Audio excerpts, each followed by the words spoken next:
Hello everyone, welcome to lecture 19.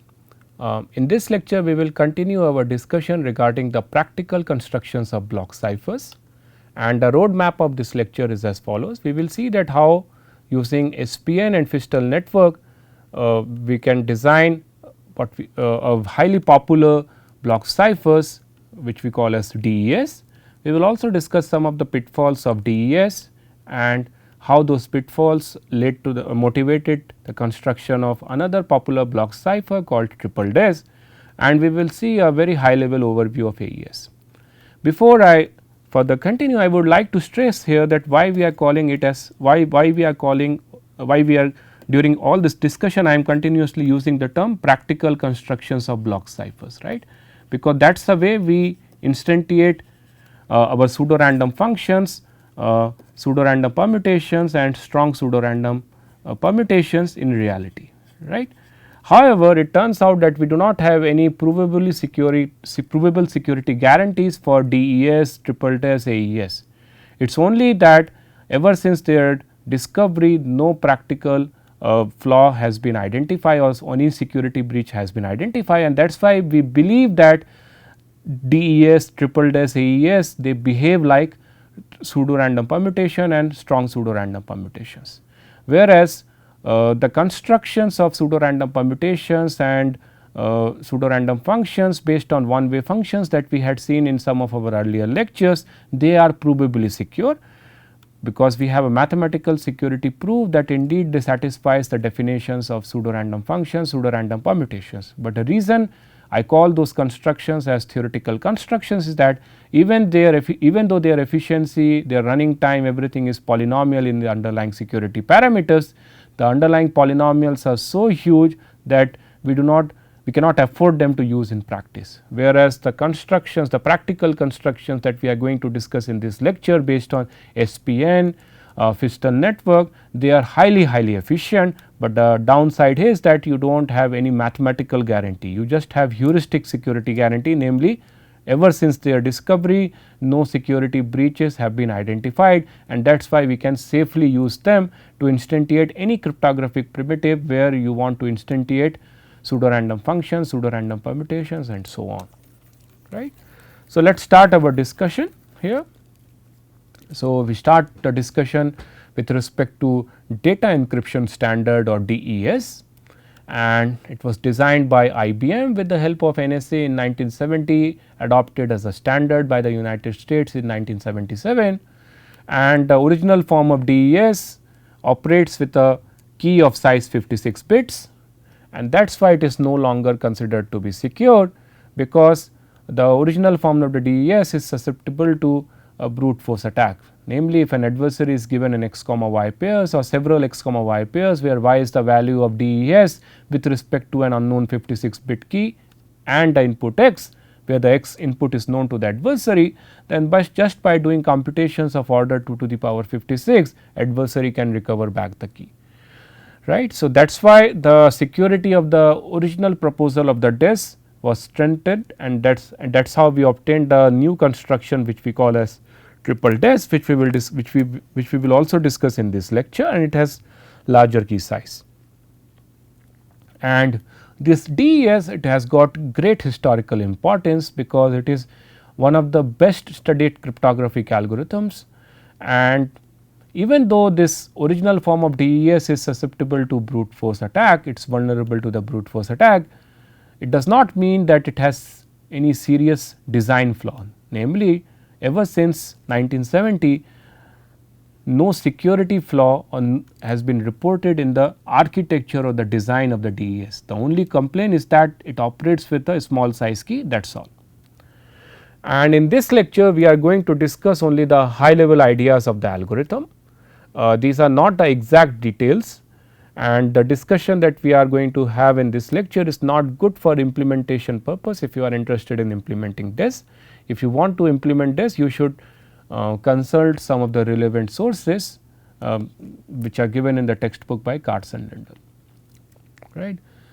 So, the DES architecture is as follows. Basically, it is a 16 round Fistel network mapping 64 bit input to 64 bit outputs, right. And the key for the Fistel network is of 56 bits, and there will be a publicly known key scheduling algorithm based on which we will be determining 48 bit round key for each of the individual iterations. So, each of these individual iterations is going to use a subset of 48 bits from the master key of size for 56 bits, and the scheduling of which subset of which 48 bit subset of the master key I am going to use for each iteration will be publicly known. Now, let us focus on the individual round functions, right. So, remember, as per the description of the Fistel network, the round functions could be any arbitrary round function, it need not be invertible. So, if I focus on the ith round function, which takes a key of size 48 bits, right, and a right half of the current x input of 32 bits. Why 32 bits? Because remember, as per the architecture of the Fistel network, each x input or each intermediate output will be passed as a collection of left part and the right part, where the left part will be of 32 bits and the right part will be 32 bits. So, that is why my individual round function will be a keyed function with a 48 bit key and a 32 bit input. And it turns out that the round function is nothing but a 1 round SPN, and that is why you can interpret DES to be a kind of keyed permutation obtained by composing both an R round SPN or 1 round SPN and R round Fistel network, where R is 16. So, in some sense we are actually trying to get best of the both primitives here, right. So, this is the architecture of your DES round function, where you have a key mixing step, you have a substitution step, and you have a mixing step. So, now let us go a little bit deeper into the description of the DES round function. So, imagine this is the ith round function. So, it will take a sub key ki determined by a publicly known key scheduling algorithm of size 48 bits, and it will take a blocks input, namely the R part with respect to the Fistel network, whose size is 32 bits, right. So, in SPN the first step is the key mixing step, and in the key mixing step we actually perform the XOR of the sub key with the block input. But if you see, the block input is of size 32 bits and the key size is 48 bits. So, we have an incompatibility to perform the XOR operation. So, that is why we perform an expansion function here, which will be publicly known, and what this expansion function does is it basically duplicates half of the bits of the block input, namely the 32 bit R input, some of the 16 bits of the R inputs, they are duplicated to obtain a 48 bit input, which is now used to do the key mixing step here. Now, once we do the key mixing, we parse the intermediate output into collection of 8 pieces of 6 bits each, and each of those individual 6 bits go through an S box. Now, the interesting aspect here is that unlike the SPN, where we require each of the S box to be a permutation or to be a 1 to 1 onto mapping, the S boxes here, they are not invertible, because the inputs of the S boxes are 6 bits, whereas the outputs of the S boxes are 4 bits. But it suffices to have S boxes like this, because remember, this 1 round SPN is going to serve as the round function for a Fistel network, and for the Fistel network we do not require the round functions to be invertible. So, even though these S boxes are not invertible, it is fine, right. So, once we obtain the output of the key mixing steps, we parse it into 8 pieces of 6 bits each, make each of the individual pieces of 6 bits go through the respective S boxes and obtain a 32 bit output, and then we apply the mixing permutation, which will be publicly known, to obtain the output of the ith round function. So, that is the internal description of your ith round function of the DES. And the S boxes and the mixing permutations that are used in each of the round functions of the Fistel network inside DES, they have very special properties, right. And those special properties we are going to discuss very soon. What I want to stress here is that the S boxes and the mixing permutations that are used here, they are so carefully designed that even a minor modification can lead to severe security vulnerabilities.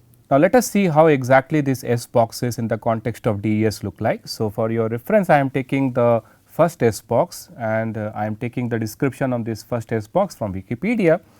So, each S box you can imagine here as a 4 cross 16 lookup table, and each entry in the table consists of a 4 bit string, because remember the output of an S box is a 4 bit output, and each row in the table is a permutation of the set 0 to 15. So, you can see here in each of the 4 rows you have the values 0 to 15 occurring exactly once, but arranged in some arbitrary order, arbitrarily looking order.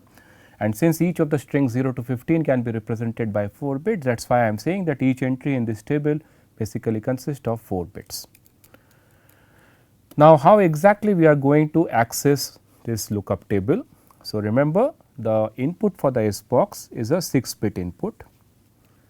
So, the input 6 bits of the S box determine the entry that we are going to look for in this lookup table, and how exactly we pass the 6 input bits. So, the first and the last bit of the inputs of the S box, they determine your row number. So, that is why you can see along the rows I am just focusing on the first bit and the last bit, the middle 4 bits I am not focusing, whereas the middle 4 bits they are used to access a particular column number. So, that is why along the columns it is the middle 4 bits which are highlighted, and that is why we have 16 possible columns. Now, the way the numbers 0 to 15 are arranged in this S box is to ensure that if you change the input of the S box by 1 bit, then it should result in the change of at least 2 output bits of the S box. So, what I am trying to say is, for instance, suppose if you call this S box S1 on the input say 0 1 1 1 1 0, and if you want to invoke this S box on another input where the input is almost the same as the previous input, except that the last bit is different. That means, you now have 2 inputs here which differs exactly in 1 bits, and we want to ensure that the output of the first S box on these 2 different inputs which differ in exactly 1 bit should result in an output which differs in at least 2 bits. So, let us see whether it is ensured or not. So, let us first try to see what exactly will be the value of the first S box on the input 0 1 1 1 1 0. So, since 0 and 0 are used for row number, that means we want to have the first row, and then we will have to go for column number 1 1 1 1. So, namely we come to this entry, that means the value of the first S box on this input is going to give you the value 7, and 7 if I write in binary it is 0 1 1 1. And now, let us see what will be the value of this first S box on the input 0 all ones followed 0 followed by all ones. So, let us see how exactly we will go. So, the first bit and the last bit are used for accessing the row, that means we have to go to the second row, and then we have to go to the column number accessed by the middle 4 bits which is all ones. So, that means this will go to this entry, that means the value of the first S box on this input will be 8, and if I write 8 in binary, then this will be the output. And now, you can see that indeed the output of the first S box on these 2 inputs differ in at least 2 output bits. In fact, it differs in the first bit, it differs in the second bit, it differs in the third bit, and in fact, it differs in the fourth bit. So, actually we required the outputs to differ in only 2 bits, but the way the things are arranged in this first S box, it ensures that the S box output on these 2 different inputs differ in all the output bits. So, now it is easy to see that due to the above properties, each S box defines a 4 to 1 function, and why it defines a 4 to 1 functions, because you have 6 possible you have inputs of 6 bits and you have an output of 4 bits. So, that means there will be 4 inputs mapping to the same output. So, the des expansion function and the mixing permutation, they also have some important properties here. So, we already discussed the properties that we require from the S box. Basically, they ensure that if there is a change of 1 bit of input, then the output differs in at least 2 bit positions. Now, the expansion function and the mixing permutation, they also have some important properties. So, the mixing permutation have the property that the output of each S box will affect the input of 6 S boxes in the next iteration. That means, if I consider the first S box here, you have 4 output bits coming from here, and if I do a mixing permutation, the mixing permutation is designed in such a way that the output of the mixing permutation followed by the expansion function which I am going to apply in the next iteration ensures that there will be 6 S boxes whose inputs will be differing here. So, the expansion function, namely which 16 bits of the input are replicated, and the mixing permutation which determines the shuffling operation, both of them ensure this important property, namely the output of each S box affect the input of 6 X boxes in the next iteration. And remember that why we are interested in the special properties from the mixing permutation and the S boxes, right. Basically, our goal here is to obtain good avalanche effect, and just to recall what exactly is avalanche effect. The avalanche effect ensures that if you have a keyed permutation f k constructed using a Fistel network or SPN, then you require that the resultant f k should have the property that f k x and f k x dash should differ in significant number of bit positions, even if x and x dash differs only in less number of bits, say even in 1 bit. And we had seen in the last lecture that if you have some special properties from the mixing permutation and from the S boxes, right, we can achieve this avalanche effect. And that is the principle we are following in the S boxes and the mixing permutation and expansion function that we are using in DES. It turns out that 16 rounds which we are using here in the Fistel network is very important, because if we do not use a 16 round Fistel network and use less round Fistel network, then there are easy attacks on the reduced round DES. But if we operate it with full 16 rounds, then the only complaints that we have been reported till now is the short key size complaint, namely 2 to the power 56 complexity brute force can be launched given the current computing speed. Another complaint with the DES is the short block length. So, the block length here is 64 bits, and now you might be wondering that how a short block length can have a consequence on the security of the overall block cipher.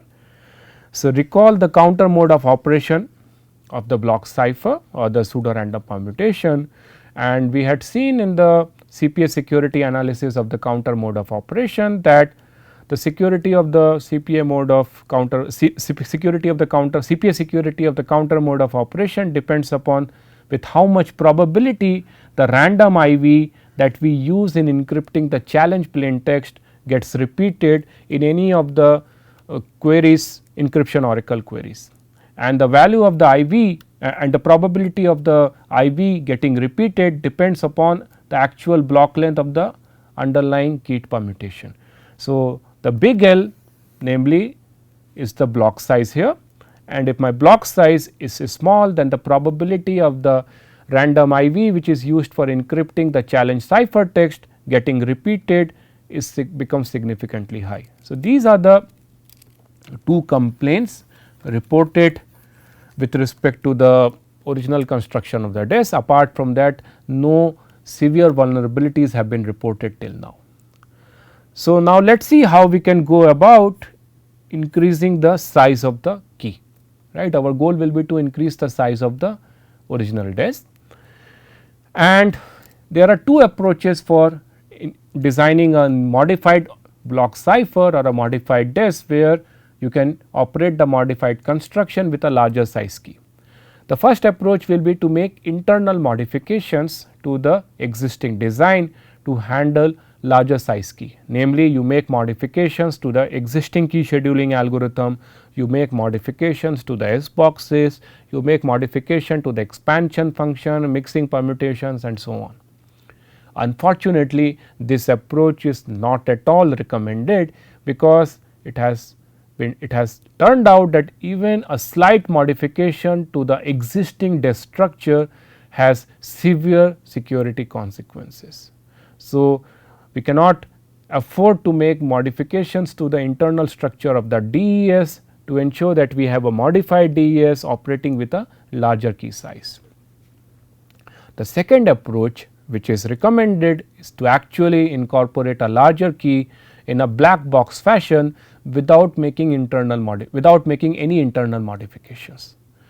For example, let us see how exactly a double encryption will work, and the discussion that we are going to have will be very generic. It is applicable with respect to any block cipher, but for simplicity you can always consider DES in your mind.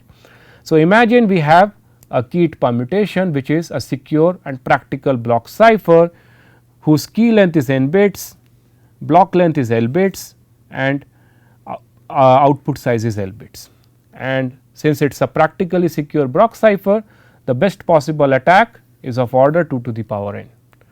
Now, imagine I compose this existing construction to obtain what we call as a double encryption block cipher, which now operates with a key of size 2n bits, but a block length of L bits and giving an output of L bits. And the way I designed this double encryption block cipher is basically I parse the key k for the double encryption block cipher as two independent parts k1 and k2 each of n bits. I operate first the existing block cipher with the k1 part with the input x, and I obtain an output y which is of L bits, and that treat that y output again as the input for the second invocation for the existing block cipher with the k2 part of my double encryption block cipher, right. So, that is the way I am doing a double encryption, and as you can see here I am not making any modification at all in the description or the design of the existing block cipher. The existing block cipher is operated as it is.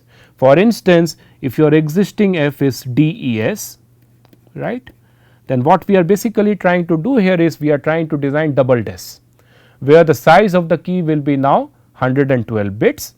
The first part will be k1, the second part will be k2, and basically what I am doing here is I am just invoking DES twice, and that is what my double DES is considered. So, now we have to analyze or argue is the new double encryption block cipher that we have designed is practically secure or not. That means, is the best possible attack of order 2 to the power 2n or not. Interestingly, the answer is no, and there is a very interesting attack which we call as meet in the middle attack, where we can show that by launching this meet in the middle attack, adversary can recover the unknown key of the double encryption block cipher with a complexity of order 2 to the power n, which is much less than the 2 to the power 2n, right. So, imagine that adversary has got several x comma y pair. For simplicity, imagine it has got one x comma y pair, where y is the outcome of the double encryption block cipher with a known input x, but with an unknown key which is a collection of a concatenation of k1 followed by k2. And what we are going to show is an attack, namely meet in the middle attack, where an adversary can recover the unknown key with computation of order n times 2 to the power n. The idea here is as follows. Basically, adversary has to do brute force in two opposite directions. In the first direction, what it does is it performs a brute force over all candidate k1, and there are 2 to the power n candidate k1.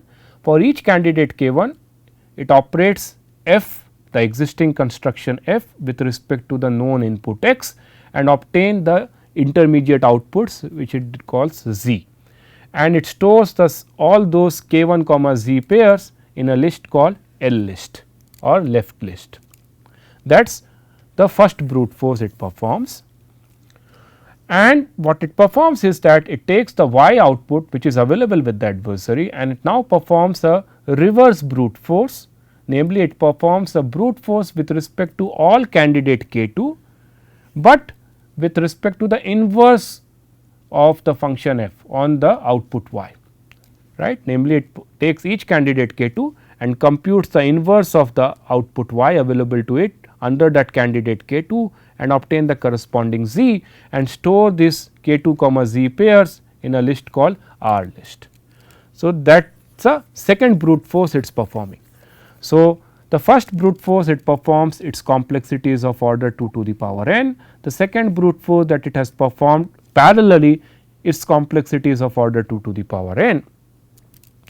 And now what adversary has to do is it sorts the left list and right list, right, according to the z values, and once it has the sorted L list and R list according to the z value, what adversary basically has to do is it has to see whether it has a k1 comma z1 pair in the L list and a k2 comma z2 pair in the R list, such that z1 equal to z2 holds. If that is the case, then the candidate k1 concatenated with the candidate k2 is the actual candidate k used for the double encryption. Now, what exactly is the idea of this attack? If you see the construction of the double encryption, to do the double encryption from x we go to fk of x, and then from fk of x we would have gone to y, right, namely we would have obtained fk2 of fk1 of x. Another way to interpret the same construction is that from y I would have actually performed fk2 of inverse of the y, and from here the same thing I could have obtained if I would have computed fk of x. So, that is basically adversary is trying to do. Adversary is brute forcing in the forward direction, it is brute forcing in the reverse direction and trying to see whether for some candidate k1 and for candidate k2 it reaches the same point or not. And definitely there will be one candidate k1 and one candidate k2 where the meeting point will happen. That meeting point basically gives him the candidate k, and to obtain the meeting point adversary basically have to perform a computation of order n to the power 2n. It has to perform 2 brute forces and then it has to do the sorting and then it has to find out the meeting point, right. So, as you can see, even though we have now constructed a double encryption block cipher with a key of size 2n bits, and we expect that the best possible attack should be of order 2 to the power 2n. It turns out that by doing a computation of only order n to the power 2 power n, the adversary can recover the key, and hence increasing the key size by doing a double encryption is not sufficient. So, that leads us to what we call as triple encryption, right. So, again imagine you have an existing secure, practically secure block cipher, and now we are defining a new block cipher based on triple encryption as follows. We have two possible variants here. In the first variant we actually operate the existing secure construction with 3 independent keys of size n bits in bits in this fashion. We first apply the existing construction with respect to the k1 portion of the key. Whatever output I obtain, I invert it with respect to the k2 portion. Whatever output I obtain, again I apply the existing construction with respect to the k3 portion of the key, and that is what going to be the overall output of the triple encryption with respect to the key, namely k1 concatenated with k2 concatenated with k3. That is the first variant. The second variant, which actually is going to operate on with respect to only 2 keys, independent keys of size n bits each, but internally it will invoke 3 invocations of the f. The first invocations will be fk1, the second invocation will be f inverse of k2, and again the third invocation will be fk1. Now, you might be wondering that why the middle invocation in both the variants is fk inverse instead of fk. Well, security wise it is not a concern, because if the existing construction fk is a practically secure strong pseudo random permutation or block cipher, then we can prove that so is fk inverse. So, it does not matter whether the middle invocation is fk2 or f inverse of k with respect to k2, both are sufficient as far as security is concerned. The only reason that the middle invocation is an inverse function and not a forward function is to ensure backward compatibility. Namely, if I ensure that the k1 portion of the key and the k2 portion of the key and the k3 portion of the key for the triple encryption block cipher are all same, then basically the triple encryption based block ciphers becomes equivalent to the existing construction. That means, if my existing construction F was DES and my triple encryption based construction is triple DES, then if I have a software implementation of triple DES and I want to get an effect of original DES, then I do not have to do any modification in the software implementation of triple DES. What basically I have to do is I take a key of size 3n bits, where I ensure that the first portion of the key and the second portion of the key and the third portion of the key are all same. If I use this special type of key and use the software implementation of triple DES, I basically end up getting the effect of original DES. So, it is just for backward compatibility that the middle invocation is the inverse function invocation. Now, it turns out as far as the security is concerned of this triple encryption based block cipher, for the variant one, there is a meet in the middle attack of order 2 to the power 2n, and that is why it is not acceptable, because we are operating with a key of size 3n bits and we expect that the best possible attack should be of order 2 to the power 3n, but we can launch a meet in the middle attack whose complexity is of order 2 to the power 2n. So, we are not getting the desired effect. Whereas, for the variant 2, where we are actually using a key of size 2n bits, there is no better attack reported other than brute forcing whose complexity of order 2 to the power 2n, and that is what we desire, right. So, triple DES is basically a variant of DES, where the F is existing F is the DES, and we basically either use variant 1 or variant 2, but preferably variant 2, because there that is where we get the maximum possible security.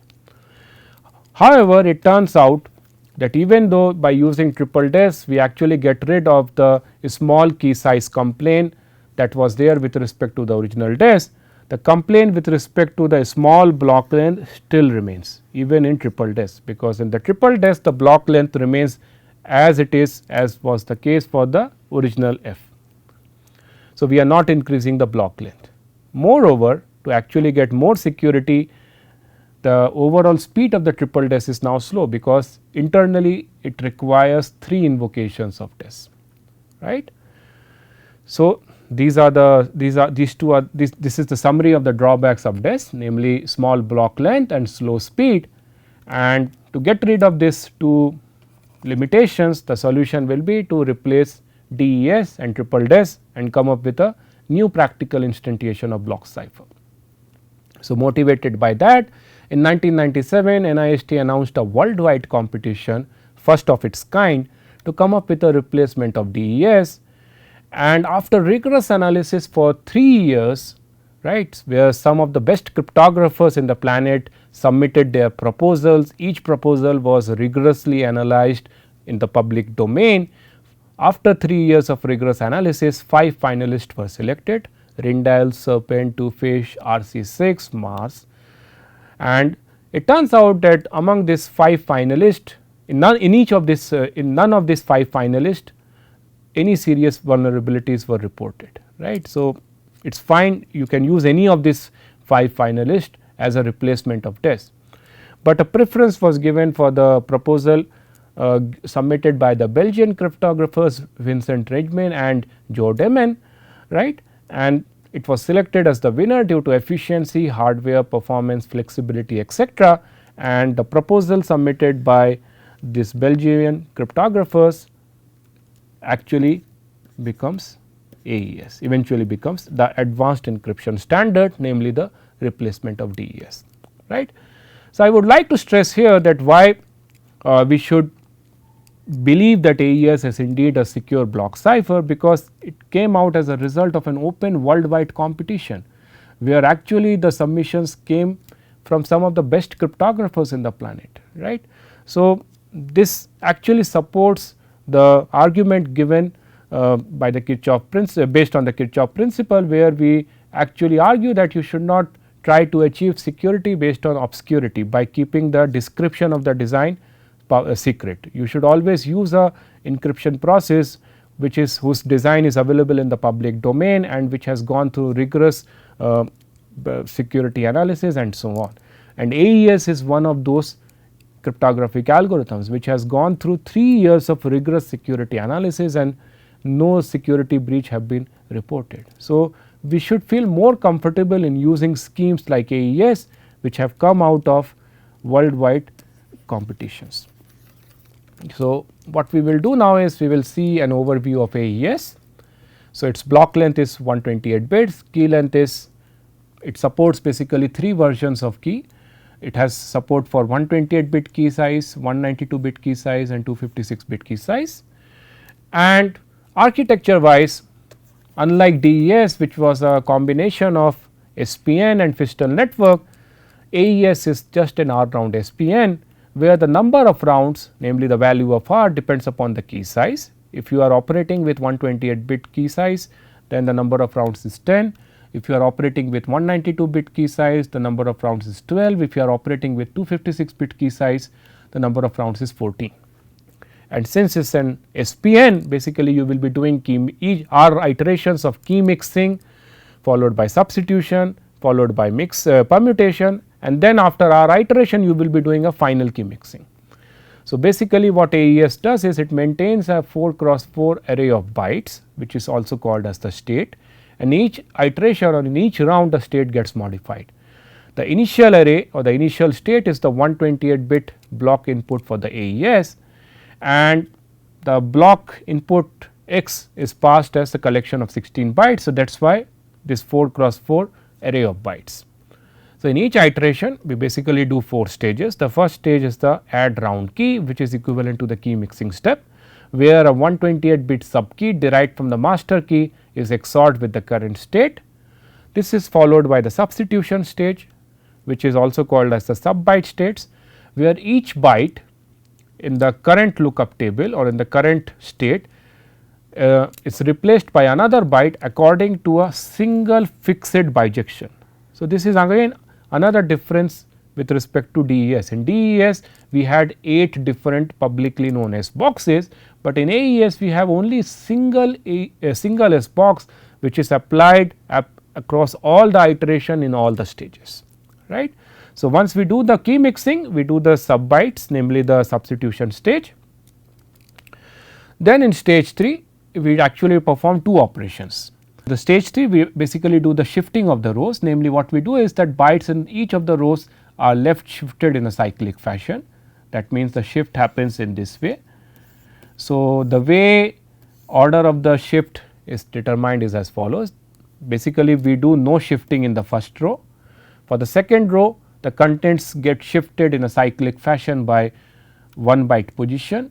For the third row, the contents get shifted in a cyclic fashion by 2 byte position, and in the fourth row the bytes contents get shifted by 3 positions in the cyclic fashion. So, that is publicly known, and once we have done the shifting of the row bytes, we do actually a mixing of the columns, where an invertible linear transformation is applied to the 4 bytes which are now available in the individual columns, right. The property of this linear transformation is that it ensures that if the 4 bytes taken together, right, differ in b byte positions, that means I have 2 inputs, where if I have an input x and if I have an input x dash, and with respect to x if I take the 4 bytes in the one column, and if with respect to x dash if I take the 4 bytes in one column, and if the columns and the bytes in the individual columns for x and x dash differ in b byte positions, where b is greater than 0, then the output of this transformation for x and x dash will now result in a new column which will differ in 5 minus b byte positions. And on a very high level, this shifting of the rows and the mixing of the columns gives you the effect of the mixing permutation of an SPN, right. So, I am not going into the internal details of how what exactly is this linear transformation, how exactly it operates, why these rows are shifted in a left cyclic fashion and so on. Those details you can find out from any references which are cited in the book by Karts-Lindell. What I can say is that the security, as far as the security of AES is concerned, no practical attack has been reported ever since its design, other than the brute force attack over the key space, and that makes AES a very good candidate for instantiating pseudo random permutations in any cryptographic constructions based on pseudo random permutation.